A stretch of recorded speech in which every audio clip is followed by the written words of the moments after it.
All right, we've reached the midpoint a little bit earlier than expected with Season 7, Episode 4, The Spoils of War. A little bit of a rhyme there. Like I said, there's only 7 episodes this season, so we got to the midpoint a lot quicker than we would have in the last 6 seasons. And, oh man, let's just say that the track record that was established 2 episodes ago by these unexpected, last-minute, out-of-nowhere third-act battles, oh man, we ain't seen nothing yet, is all that I'm going to say. Pat, what are your thoughts before we go into this episode? Hey, listen, Dom, I think you and the Talkin TV family that's Talking Thrones with us tonight can agree that maybe this is not about the spoils of war, but the spoils of Bran and our lack of thereof of what he was able to walk away with. Just his life this time, no gold. Poor Bran. He cannot catch a break, you know. All of that and more on today's episode of Talking Thrones.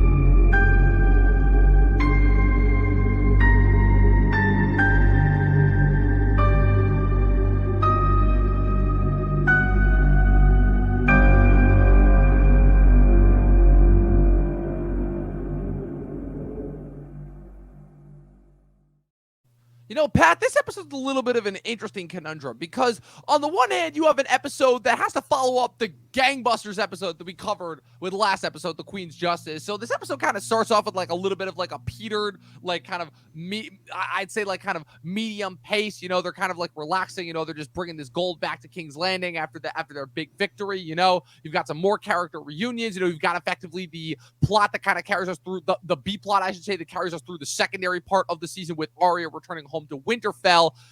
And then it's all capped off by this insanely awesome action set piece that comes out of nowhere that almost, I feel like, trumps the Greyjoy attack from 2 episodes ago. But it's been one of those interesting things where it's come all the way around where now that we've watched it, now that I, like many other people, have watched that specific sequence at the end of this episode like 100,000 times. Like, I remember that was one of like my favorite things that come out of summer of 2017 was the loot train attack that happens at the end of this episode, that it almost feels like it's come all the way around full circle where it's like, because I know exactly when it's going to come, I don't know, it kind of gives this episode a little bit of a feeling to it, you know? I don't know. What's your take on that? Hey, the only thing I want to say is last week when I said, hey, didn't they secure the gold at King's Landing? And you were like, oh, I don't know about that. Basically, I reviewed this episode, just before going live here and recording this. Comb. Dude, you know, there's a line of dialogue where it's like, yeah, we got the gold through the gates. And, 100% on the nose. Well, hey, listen, the whole plot hinges on it, right? You know, the bank has to be paid. And so if Daenerys came along and burnt the gold, then, Cersei would be in big trouble. So listen, for all those people that were, biting their nails and worried that Cersei and Jaime weren't going to be able to pay their debts this time, well, there's a line of dialogue in this episode that guarantees that debt is paid. I'm glad that you were able to say that because, like I said, it kind of does justify the scene because, like, it is kind of in a way, it's like almost like them shooting themselves in the foot once again. But you forget that, oh no, they did kind of go back and cover their asses. Where again, the scene where Cersei sits down with the banker Tycho Nestoris and they're discussing, obviously, it's a brief scene. It's really not consequential to the rest of this episode. This episode doesn't really have doesn't jump around a lot as much as the previous 2 episodes are really only in 3 primary locations in this episode. And the biggest surprise, and obviously it's kind of like a really awesome way to build up tension and then, deflate it, where you have Cersei talking with the banker and, Tycho Nestoris is beyond impressed that she was able to come up with all of this with all of this gold in order to cover the crown's debts. And then they immediately go into discussing, the Golden Company, obviously this mercenary fleet that's based out of Essos that the Iron Bank, usually hires out in order to recover some of its debts whenever they don't, whenever someone doesn't pay their debt. And so I feel like how awesome would it have been if it's like, wow, Cersei had just gotten this huge victory and then Daenerys just comes in and blows it up. And for the longest time, I thought that was the case because I'm like, if not for, like you said, that one line of dialogue, I mean, she blows up pretty much every single wagon on that trail with the dragon. Like, oh man, it's like they needed to put that in there. Here's the thing that's funny to me is that everybody else is kind of going along the get along, and Bronn is like, hey, where's my gold? Where's my castle? Whatever. And Jaime gives him a bag. And it's like, full on bag. It's the opening scene of the episode. He goes out of his way to open the back of the cart, pull the bag of gold out, and slam it in his hands. Yeah, you want your gold? Here it is. And I think Bronn wishes he took out an insurance policy on that because, when Daenerys comes in and destroys the train, he gets separated with his money, and I don't think he's ever seen it. He just walks off that field with his life and Jaime's life. Like, maybe that's another debt. Hey, I saved your life again. I mean, that's the biggest question at this point. Is at this point, it's like, at what point is Bronn going to just like realize that like this shit is not worth it? Because like, again, it's like all the way up to a dragon almost breathing fire at him and destroying him. It's like, I've been making this point that Bronn has really not had a real purpose in the show, obviously since season 4 when he ultimately chose Cersei over Tyrion. But like this one, it's death literally staring him in the face. And I think Jaime's new deal of like, hey, once the war is won, you get to pick any castle you want. I think that's pretty tempting to stay the Lannister course and see that Cersei actually wins this war, because at the end of the day, you want Highgarden? Great. You want River Run? Great. It's whatever one you want, you're going to be able to take because Cersei's going to be in your debt.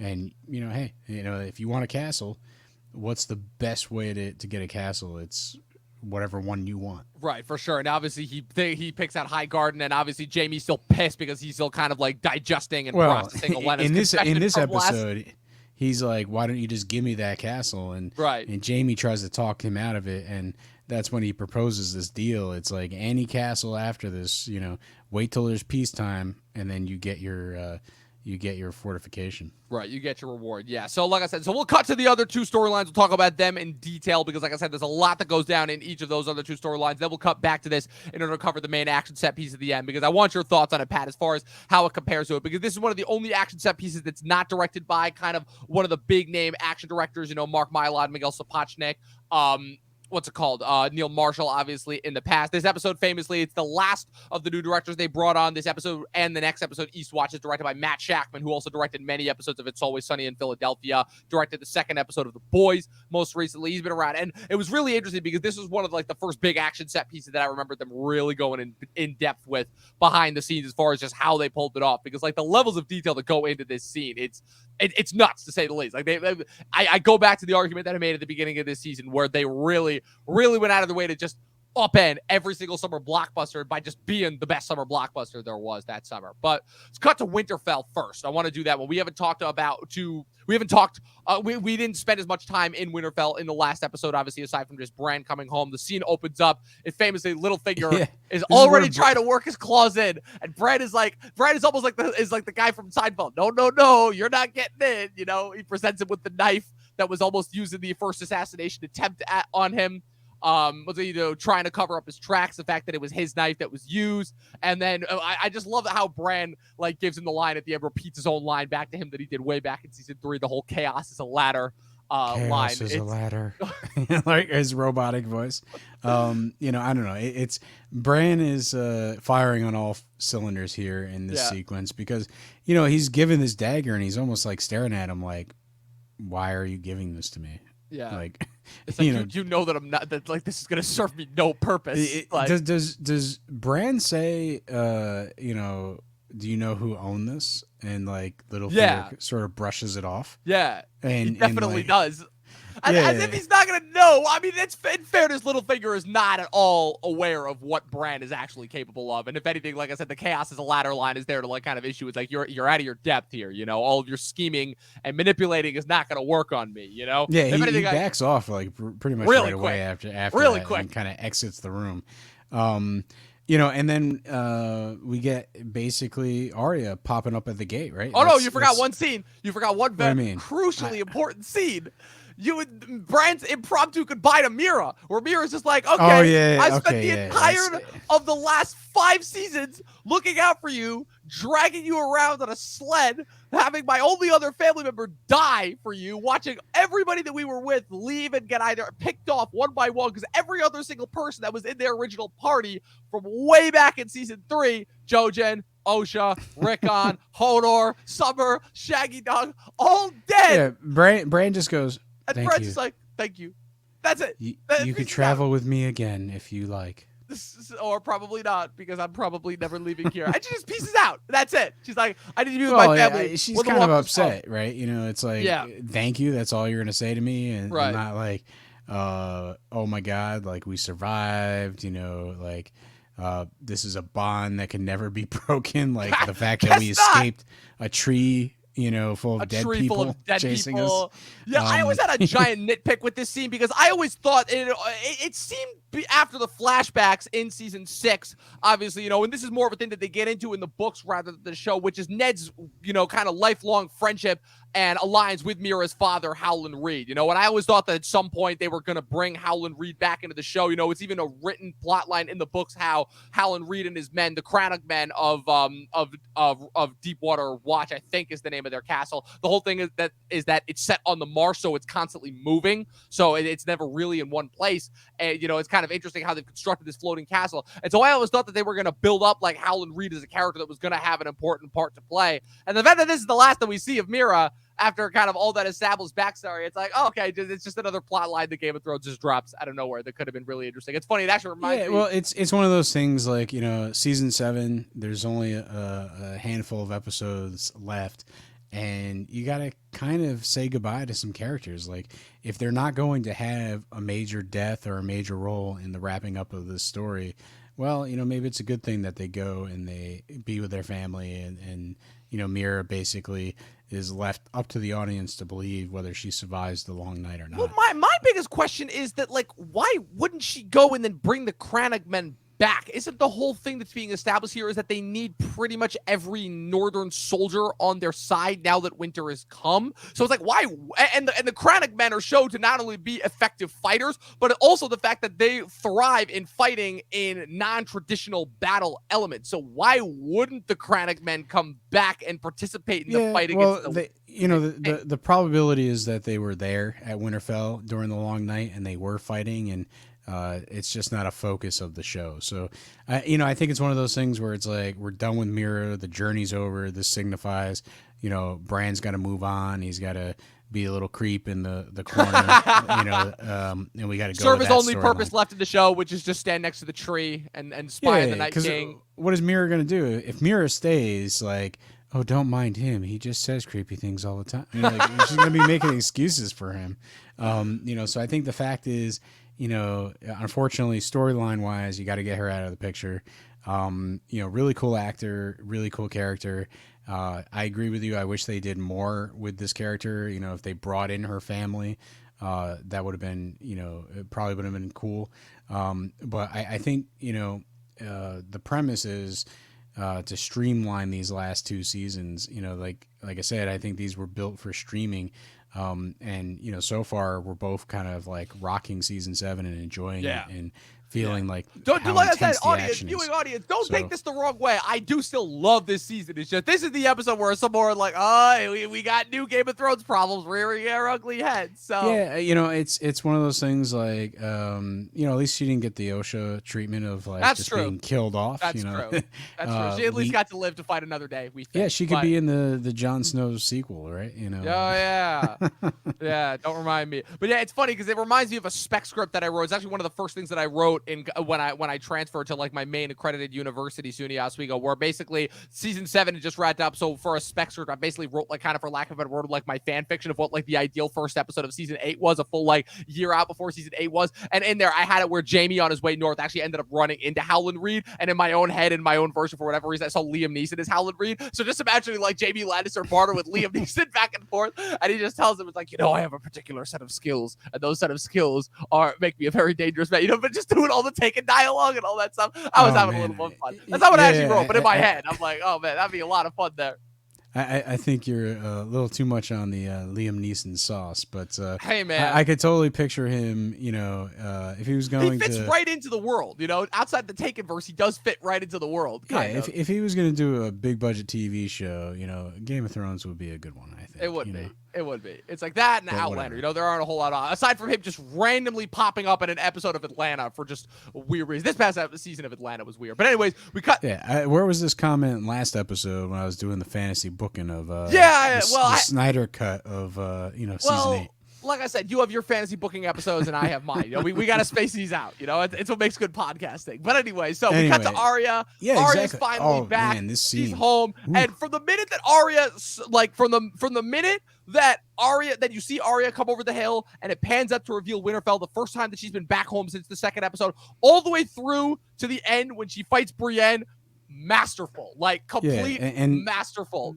She meets the two stooges at the gate. Who can't figure it out. And a little bit of a throwback to season 1. Fun fact: the skinnier one of those is actually for any of those people who were just made very sad by the tragic passing of Eddie Munson in this most recent season of Stranger Things. That actor Joseph Quinn is Eddie right there, the skinnier one. So Pat, that probably means nothing to you because you haven't seen the most recent season of Stranger Things. But for all my Stranger Things diehard fans out there, Yeah, Stranger Things season 1 was fantastic. I was all on board, and I just left it at that. It was a one and done. You're probably better off, is what I'll say.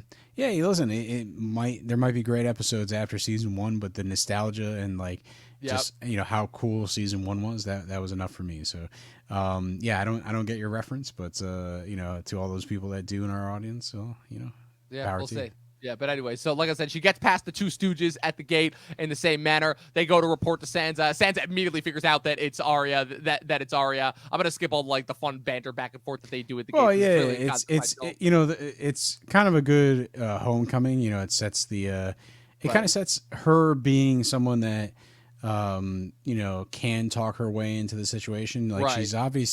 She's not trying to hide, and that's the main thing is she wants Sansa to really find her. She wants to get to talk to her family as soon as possible. And we know that Arya could have just walked in, could have snuck up, could have been doing Sansa's linens for 3 weeks before, saying, "Hey, I'm home." I've been washing your laundry the whole time. It's pretty funny, So this is for the character of her going straight up to the gate, sort of purposely being caught by these guys and having a back and forth banter. She's controlling the whole situation, and then she goes to look at Ned Stark's crypt, and man, Sansa and Arya are just why? Who sculpted this? They're what is going on here? It looks nothing like him. You should have got someone. And they're oh, well, it makes sense. Everybody knew knew his him face. Dead.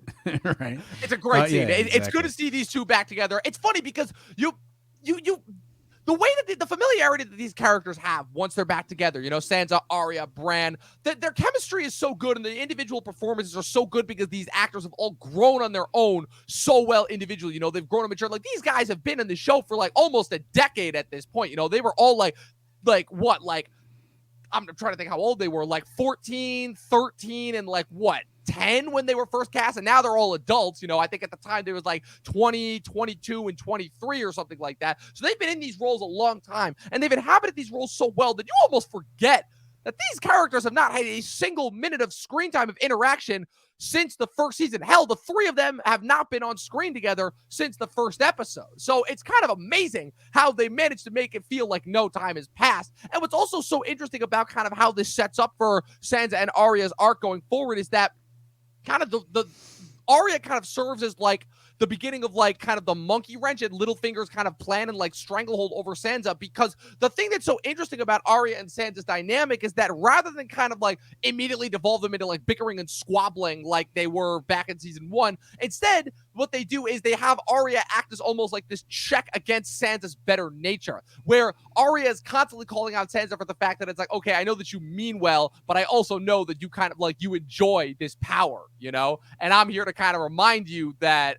of that, kind of almost act as this natural deterrent against it. So it creates this really interesting dynamic that's very well established, I think, when kind of Arya seemingly jokes about her kill list, and Sansa's what? Oh, the kill list. Oh, it's great. Who else is on your kill list? A guy named Bill.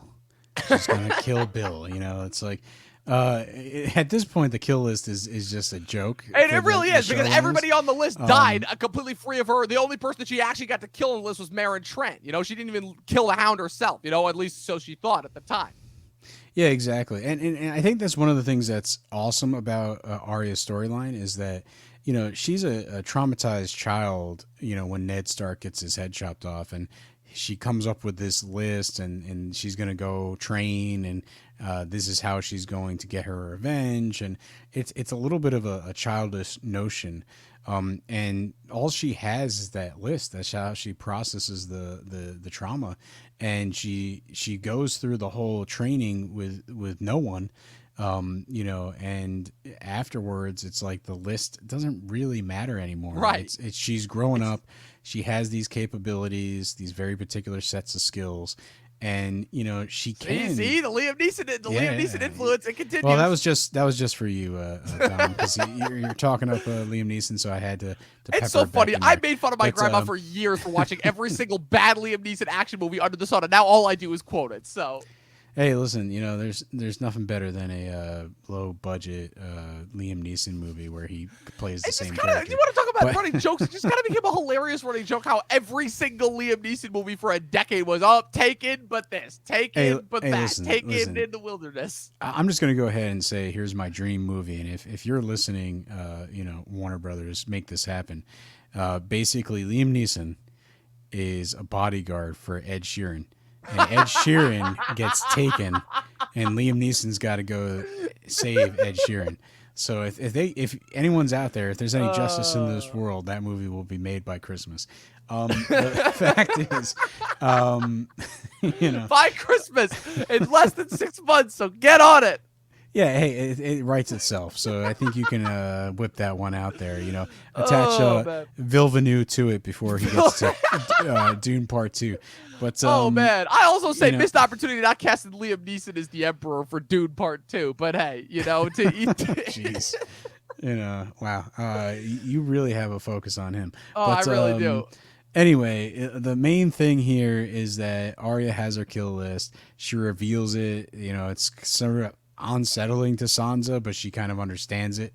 And you know, we get to the next scene, which is, you know, Bran hanging out by the tree once again. Yep. And he reveals that he knows about the kill list. He's like, she was at a crossroads and she was going south. Why? Yep. Because Cersei's on her kill list. You know, and that's like what? Just more of Bran just kind of bringing in like his powers and like kind of again, it's one of those things where again we make fun of it all the time, but like it is still kind of well conceived. Where kind of this is the only way in order to keep people understand just what he's capable of, because it's like, for lack of a better word, they obviously don't have technology, they don't have the internet, so it's like there's really no way for them to understand like that Bran is just this literal library of everything that ever has happened within the course of their entire world. So yeah, I think the best part about this sequence is the moment where Bran goes, "Oh, I don't need this dagger. It's yours." And Arya's like, "What do you mean?" It's like, you know, it's, you don't want it? It's like, what does a cripple need with this? You know, like he's. Yeah, you're having so much fun with these Bran impressions here. Listen, I don't know. It's. Oh man, I don't know. I just can't stop. But you know, the main thing is that moment really sent chills down my spine, because you know, obviously we know what happens. You know, right. It's this is the moment where, you know, once you kind of watch the whole entire series and you're looking back and you're looking at, you know, I'm making fun of it. You know, I'm kind of doing the voice and whatnot, but you know, you just see how it's peppered in there that Bran is acting in a very particular way. He's saying things to characters, you know, to sort of get reactions out of them, to get them to sort of move into position. Like he's kind of rattling some cages, but at the same time, you know, he's making some chess moves. You know, and obviously it's very ominous. Like, you know, you're not going to necessarily be able to say like, oh, you know, the show creators were definitely, you know, told you about what was going to happen or whatever. But what they do that is masterful is that they show you that, you know, Bran is playing a game on a different plane. And I think this is one of those scenes that's dead on. It kind of like he knows that the Night King is going to meet him at that tree, and that dagger is going to play an important part, and so is Arya. And so whether or not you want to believe that's true, here it is. This is like the best shot that they have, and it's happening here in season 7. And so I think it's, I think it's quite clever. I think it kind of, the way that the show ends and the Night King is sort of eliminated. Here it is, sort of the seed is planted as early as season 7, episode 4. And it's a great scene. Just like you could see, like, when she takes the dagger and accepts it, there's sort of like a relief on his face, or like some sort of, response that, this is in good hands. And so there is like this foreshadowing that's happening in this scene that I think, I don't know if it's intentional. Maybe it wasn't necessarily 100%, thought of at this point when you wrote season 7. Yeah. But that's because it still doesn't explain for how Arya was able to just shadow jump like Naruto Shippuden style over all those other White Walkers and then magically get caught by the Night King. But I mean, it is pretty interesting setup there. Looking back in hindsight after watching the whole series, like, this is like a defining moment of Bran's sight beyond sight. His Thundercat Ho moment, where he's able to sort of give the final weapon to the person that needs it.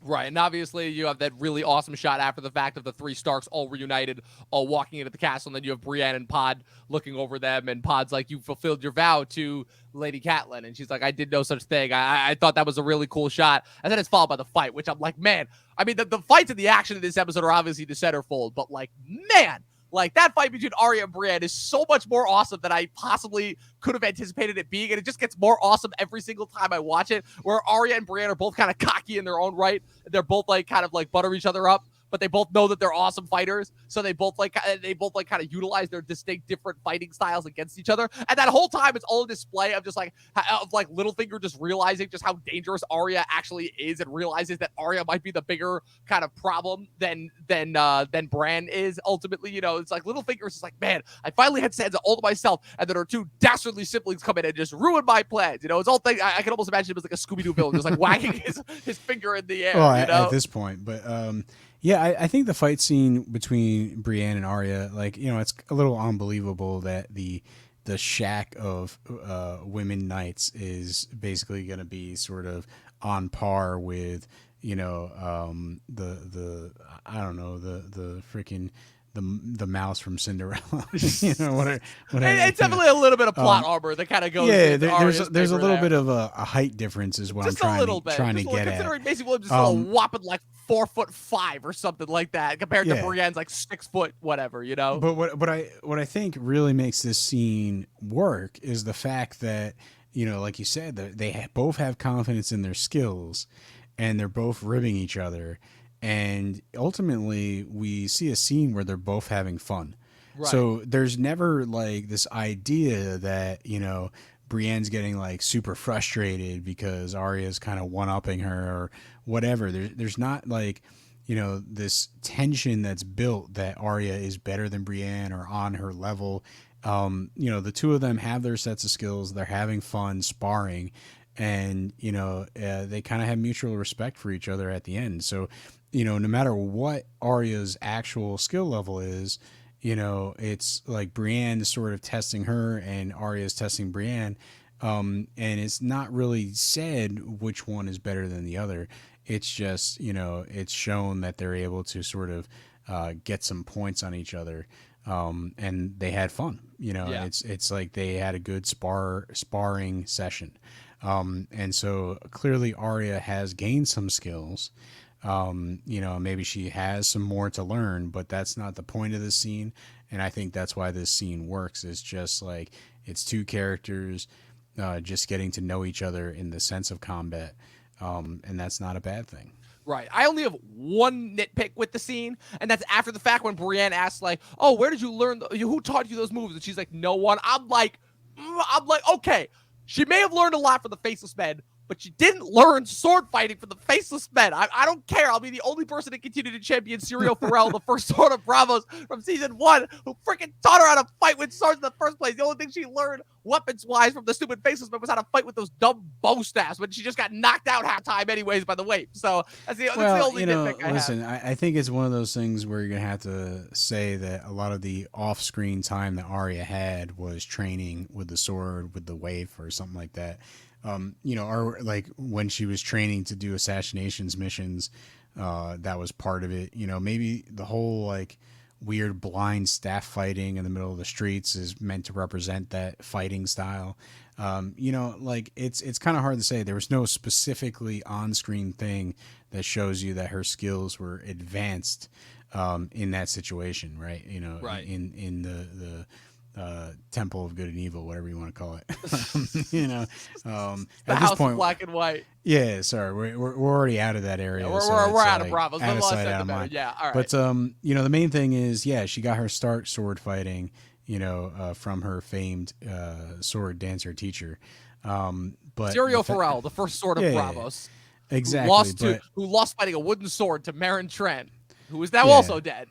But I think the main thing is like she went to Bravos, she got, this intense training, and even though we didn't see too many specific scenes showing her sword fighting, we can imagine that training sort of amplified her skills. For sure, yeah. So now let's cut to Dragonstone, the other big kind of cornerstone of this episode before we get to the loot train attack. A lot of stuff happening here. Kind of opens like a little weird. I'm still kind of not really sure what their thought process is with the cave scene where you have Daenerys and Missandei going down the steps to meet Jon where he's mining the dragon glass. What a scene where she's just like, among other things, as John's like a little kid. First for this scene with Missandei and Daenerys, where she's worried about Grey Worm, and she's kind of subtly hinting at like their steamy scene that they had together back in episode 2. And Daenerys is like, "Whoa, what's going on here?" And then he's like, "You'll have to tell me more later," because they love getting the girls gossiping right there. And then Jon brings him into the cave. Doesn't she say like, "Oh, we've been doing a lot of things," or something weird line like that? Something it's like that. Oh I'm like, man, what? Yeah. I'm like, what is this? I guess the translator and the queen, right? That's a whole new, that could be a special mini series. That could be another spinoff in and of itself, The two of them gossiping during it could be. the events of Game of Thrones. A lot of people watch it, but yeah. So Jon bringing Daenerys into the cave, like I'm not really sure what the point of this scene is. It's like, it's such a weird scene because he's like a little kid. He's like, "Oh my god, look at it! You want to come see my cave full of dragon glass before we chop it up?" For a second, I was trying to emulate like the egret scene where it's like, he's clearly turning up like the charm on her. They're in this dark, secluded space, separated from everyone else. It's like, okay, we get it. Jon, Daenerys, okay, but the main thing is, he takes her in there and he's like, "Look at the dragon glass." It's like, not even that. It's like, look at these cave paintings. Look at these things. What? And, it's there's all this chalk drawings down there, and it's of how the men and the first men work together, and or the first men and the children of the forest. Exactly. And she walks right into it. It's like, oh my god, we might be able to do that again. And it's like, then it cuts to the Night King, and it's like they were fighting forever. The Night King. This is what humans do. Like to say on the nose, I think does a disservice to it because the only thing missing from this scene is him like kicking a piece of chalk off into the side. like Jon could have totally just drew all those drawings. Like there's absolutely nothing to prove that those were there like before him. Yeah, exactly. It's one of those. And it ultimately results in John's a good character, so we'll take it that he did find these things. Right, an honorable character. The fact is, like, he could have very well went in that cave, drew these things, and made up the BS story, and been like, "Hey, now you got to help."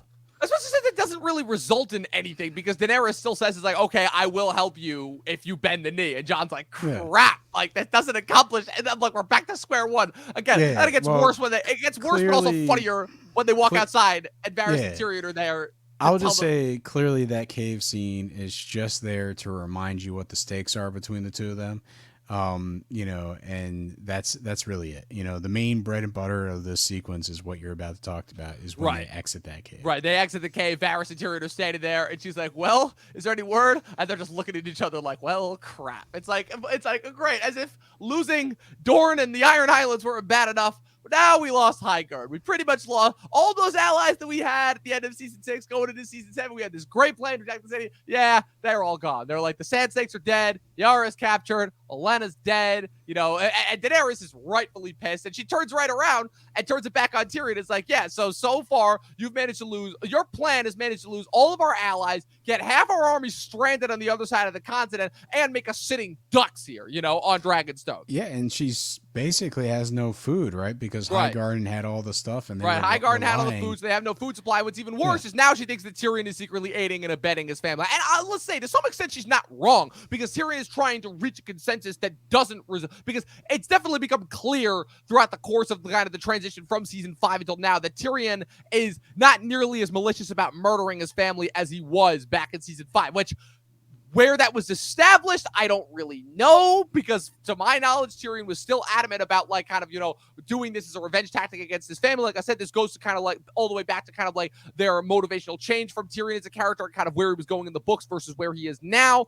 But like the biggest thing that's kind of established here is like Jon starting to step in on the political side, where she's like, okay, screw this plan. I'm going to take the dragons and we're roasting King's Landing to the ground. It's back to the original plan. And Tyrion's like, we've discussed this. And she's like, yes, we have. And then she looks at Jon and is like, what would you do? And Jon pretty much like says the same thing that Tyrion's been saying this entire time, showing that, like, again, they are kind of still in the same ilk. It's like, yeah, if you go and you take the dragons and you burn down King's Landing, you're just going to be doing exactly what Tyrion and what has been saying and what Cersei wants you to think, which is that you're going to be seen as a foreign invader who is doing nothing but kind of reinforcing all the old ways that you're trying to bring down, So I guess my main question here is, they kind of don't finish that conversation. They right. kind of, that's the end of that scene. This is the beginning where like it feels like there was a scene missing here, where. Yeah, well, I think it's meant to give you, basically not to give you a complete picture of what she decides to do.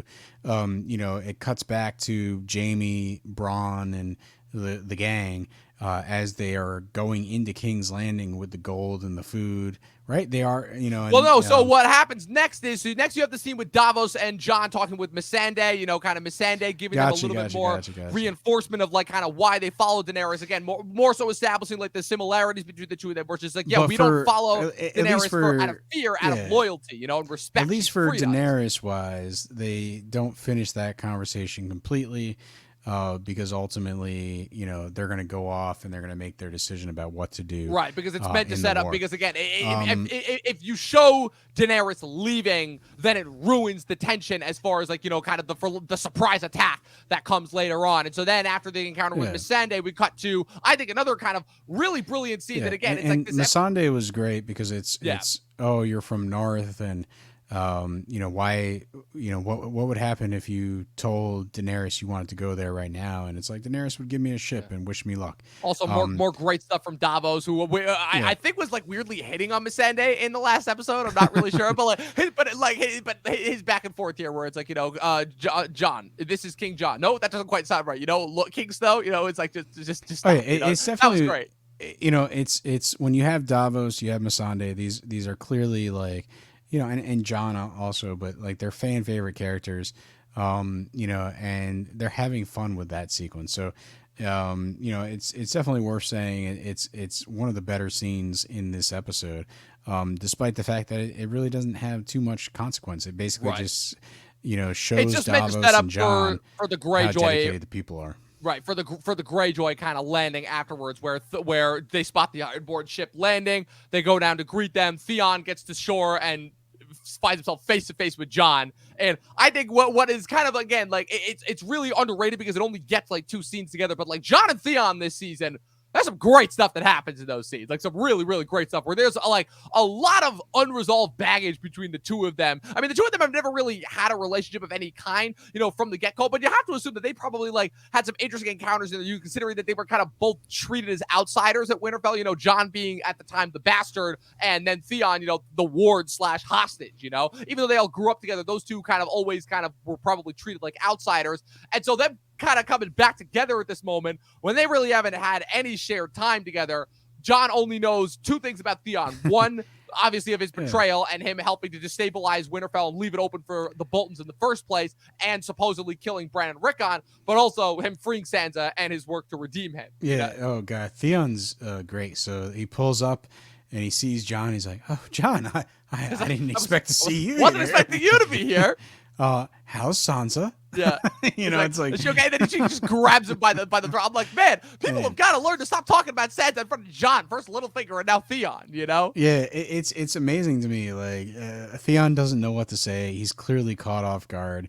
Like he knows he has no ground to stand on, and but he tries. He tries to be polite, and he tries to sort of not overstep his bounds. And of course, Jon has to tell him where right. But Jon does do the honorable. Well, Jon does do the honorable thing. Like I said, keeping consistency with his character, where he's like, again, is like what you did for Sansa. That's the only reason why you're still alive right now. And he's like, yeah. And he's like, what are you doing here? And he's like, we heard your uncle attack your fleet. And he's like, we know. We captured my sister. We're here to ask for her help. And the last line is, oh, she's not here. Before it cuts back to the loot train attack. Now, let's talk about it. The action sequence. So, obviously, again, this is in a litany of long kind of gestating, kind of surprise attacks, for lack of a better word, that kind of originated with Hardhome. But, I mean, obviously, nobody expected this episode to go anywhere. We would all kind of been like, it's crazy because even after the Ironborn attack at the end of the second episode, we still didn't really know what to, we still kind of like probably like had this feeling of like not really expecting there to be another action sequence, especially this soon. But like, I mean, the way that they build up. I mean, first, just the encounter with the Tarleys beforehand, where Bronn, they're, of course, like, they have their encounter with Randall Tarley, and he, of course, like, is like, if I can make a suggestion, flogging stragglers usually has a marked effect on resolve. And Jaime's like, okay, let's back off. We ought to make these men feel like they were rewarded. They just won a victory, And then they have the encounter. Well, it's give them good enough warning first, Right. It's like, so Jaime's trying to be like that commander in the middle, like, it's saying no without saying no, you know, like it's basically just give them a little bit of a buffer, and it also plays into it, right? They're kind of slowly migrating back.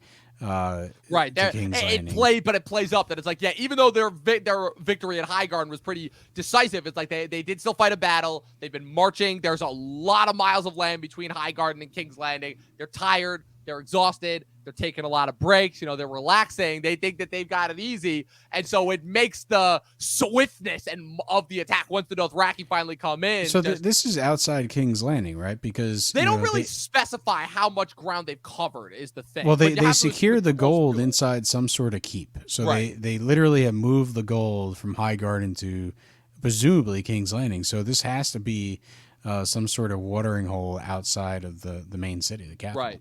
Right. That would be my assumption. That is the assumption, yeah. So obviously, again, it's very, very. I think that of all the battles that have come since Hardhome, this I think is the one that is the most similar to Hardhome as far as how it's built up with the characters. There's a sound in the distance that they hear. They're talking with Dickon when Bronn is like, "Wait a minute, you hear that?" And even though you don't hear the Dothraki screamers yet, in your brain is already doing like the mental legwork to realize it's like, oh, okay, and that amazing shot of the horizon as the Dothraki slowly come up over it. It's great because they're screaming shields and spears and get into formation now, and you see the Lannisters basically prepping for a battle that they've fought, are trained for thousands, hundreds, and it makes it even worse because the Dothraki, as we know, fight differently than any sort of army on the for the planet. most part. It looks like it's just going to be a general cavalry versus spearmen type setup, and the Lannisters might actually, with the shields and the spears, have a heads up. But the one thing that they're not counting on is the attack involving dragons. And the fact is, she says Dracarys and burns like the front lines, anyone that's in that front line position burns them alive, and that allows an opening for the Dothraki to get past the formation and start wreaking havoc. Like their line is pretty much broken with one, flame shot from the dragon, and that's going to have a devastating impact on this battle. See, I have an interesting take on that, which is that I don't necessarily know. Obviously, the dragon makes a big difference in this fight, obviously, since, you have, like, the big attack from the air. But, like, I think the Lannister soldiers would have had a tough time fighting even against the Dothraki regardless, because it's just a combination of the Dothraki's fighting style is just so different than the traditional Westerosi fight. It goes all the way back to season 1 with kind of the Dothraki almost laughing at the Westerosi style, saying, oh, you have all this armor and all these weapons, but it does nothing but slow you down, which is where, even though the Dothraki clearly do not have as much protection as the Westerosi, they make up for it in their speed, their ferocity, and their ultimate fearlessness, where they just charge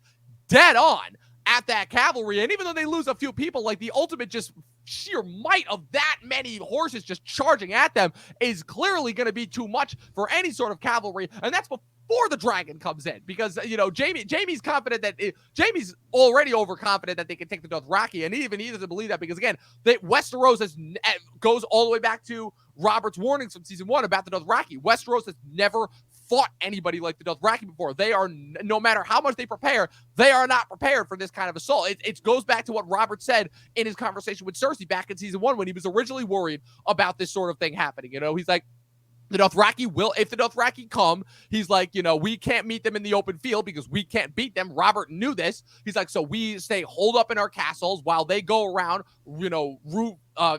reaving, raping our women, killing all our livestock, destroying all our commoners. How long before the common people begin to see Viserys as the true king? Back when Robert was paranoid that Viserys was going to be leading the Dothraki over. And this is the actual visual demonstration of that, on top of the fact that you have a Targaryen riding a friggin' dragon for the fighting in Westeros for the first time in over 300 years. And I mean, we all knew what these things were capable of just based off the fact that, they're dragons. We have a pretty good idea of what they're going to do. But the thing that really sells this battle, and really, I think, helps to separate it from and make it, I think, even more effective than something like Battle of the Bastards, is just the fact of it kind of brings back like kind of the moral gray to the fight, where even though Daenerys is the good guy in this situation, you kind of almost feel bad and are almost like kind of rooting for Jaime, where on the last episode I talked about how I never really felt like the CG dragons were well integrated into the show. Like they look great, they're great models.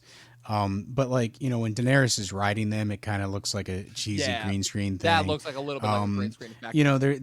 There's the shots are kind of like very conservative because they have to sort of like be able to realistically frame them against, backdrops and stuff like that.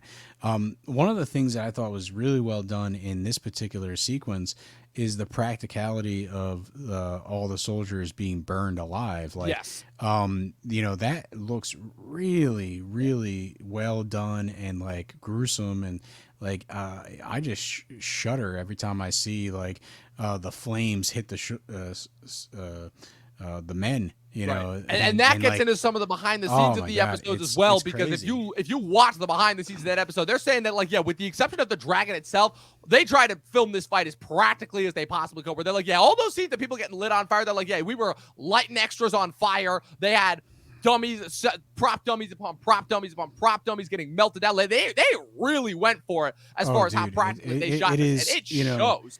It's devastating, just like how realistic all that looks. It really does look like these men are being melted down, from the fire. And, the audio design is really well done. It's the way the like score horrific. Hammers away, you like the sense of dread, where it's like, again, it's like everything of it's like, wow, this is what could happen. I will say, I think the dragging is, in my opinion, is still the most devastating factor in this battle.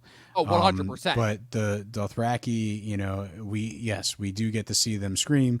We get to see them, be very confident, right? Tyrion's watching the battle, and one of the Dothraki is like, "Oh, you don't know how to fight." Like he's basically judging the Lannister men and understanding that, this is a complete an utter rout of Cersei's troops, and it's almost like the Dothraki lead guy is like, we're done here. Yeah. Like this war's gonna wrap up soon. That brings up up a question that I wanted to ask you, which is, why is Tyrion here? Like, Tyrion, obviously, again, he's proven that he can fight, but again, he's not a battle guy, you know, he's a strategy guy. So it's like, my question is, I'm like, did Daenerys bring him here only to show, like, okay, just a reminder of what I'm gonna do to your family, you know, and to make sure that you know what side you're on, you know? So here's the thing that's weird to me is like, John was basically in the middle of saying like, hey, you can't burn the city down, like you gotta decide to do something else, right? So did Daenerys sort of say, oh, good day, John, and then come up with a plan with her advisors about what to do here, about burning down, it's another one of those things where you're reliant on the watching the spectacle of the action. And then when you start to think about the logistics of it, it's like, how did she know where to find them? Was she just flying overhead until she found them? How did Dothraki get there? Because that has to involve ships in order to get the Dothraki with the horses there. Okay, exactly. Getting into there's plan. Like, so she's not going to burn down King's Landing, but she's good. But any other army outside of King's Landing, oh, that's fair game, you know?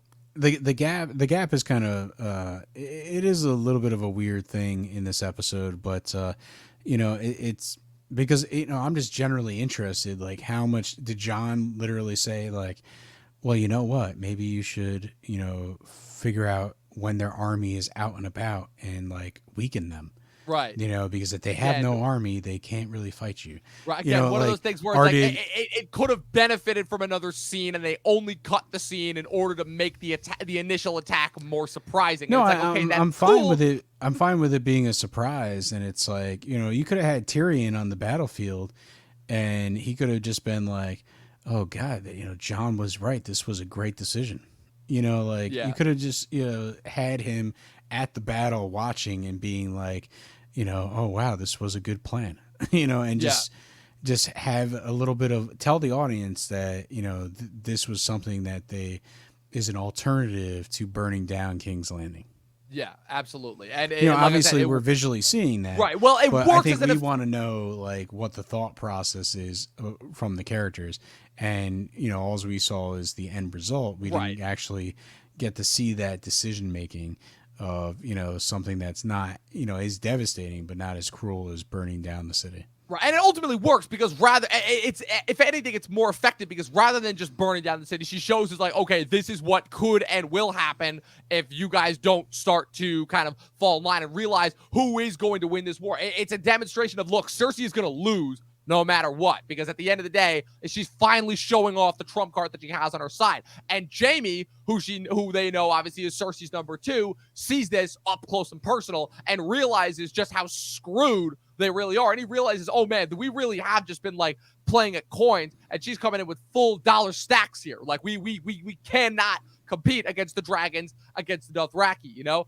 course, that doesn't stop him from making a foolhardy move of almost trying to charge, And well, first you have this one really funny moment where Bronn drops the gold, obviously. He's getting chased by the Dothraki, gets to the Scorpion. It's really confusing because, again, this starts the inconsistency with the Scorpions throughout the entire show, where he manages to shoot Drogon in the shoulder, seems to injure it, and then Drogon recovers almost like it really didn't do that much damage, blows up the Scorpion. I think Drogon, in this sequence, Bronn just sort of is under pressure and he fires as quickly as possible and hits Drogon in an area that kind of just like hurts, but it's not devastating. Right. Right. And so, Daenerys lands, is taking the spear out, and it's done some damage. It's not exactly like Drogon's 100% anymore, but he's still able to defend her, still able to, fire off that fire. Right. So I think it's one of those things where Bronn is going to go back, for a debrief with Qyburn.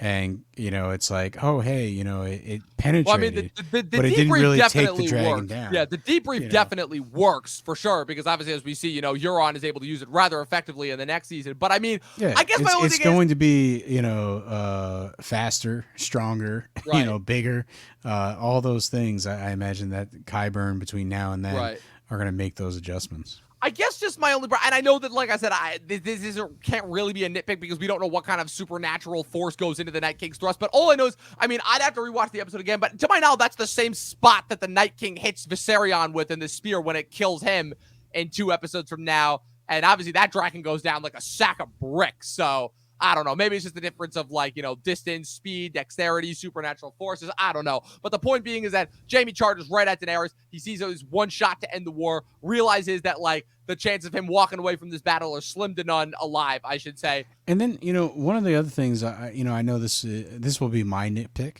is last week, we're talking about, the whole poison factor, right? Cersei and Qyburn are in the prison cell, and they're doing the last goodbye or whatever the poison's called. Why not put, like soak the tip of the spear in that same type of poison and see if it has an impact on the dragons. Right.